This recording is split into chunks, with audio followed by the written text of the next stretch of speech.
Syria में अल्पसंख्यकों पर एचटीएस के हमलों को लेकर के एक नया डर सता रहा है और यह बात ईसाई धर्मगुरु पोप फ्रांसिस ने भी कही है। आतंकी गुट एचटीएस को तुर्की से पूरा समर्थन मिल रहा है।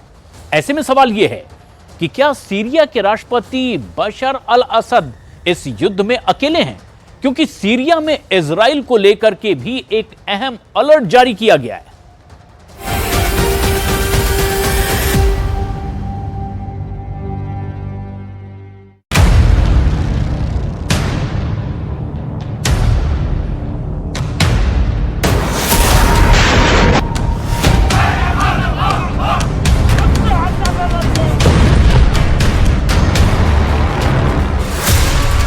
उस फोर्स का वीडियो आ गया है जो सीरिया में हयात तहरीर अल शाम यानी अल कायदा और आईएसआईएस के आतंकियों से लड़ने वाली है। ये वो फोर्स है जो सीरिया के नए युद्ध को विश्व युद्ध में तब्दील करने की ताकत रखता है। इस फोर्स के कमांडर पहले भी आईएसआईएस को हरा चुके हैं और अब ये मिलिशिया सीरिया की जमीन पर आईएसआईएस की गर्दन तोड़ देने वाला युद्ध करने वाला है। इस फोर्स की ताकत के सामने आईएसआईएस के आतंकी पहले भी हार चुके हैं और एक बार फिर सीरिया की जमीन पर दुनिया बहुत खतरनाक युद्ध देखने वाली है।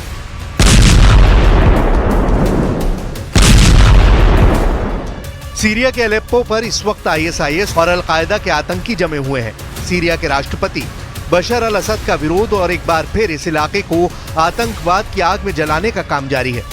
हयात तहरीर अल शाम को मदद तुर्की से मिल रही है और सीरिया के साथ पुतिन और खामनेई खुलकर सामने आ गए हैं। सीरिया की जमीन पर उतरे अर्दवान के लड़ाकों को हराने वाला फॉर्मूला तैयार हो चुका है। देखिए कौन किसके साथ है। ये बात साफ है कि बशर अल असद के विरोधी हयात तहरीर अल शाम को तुर्की की मदद मिल रही है, यानी एचटीएस के साथ अर्दवान है, तो दूसरी तरफ बशर अल असद को मिल रहा है पुतिन का साथ, यानी रूस, साथ में है खामनेई यानी ईरान।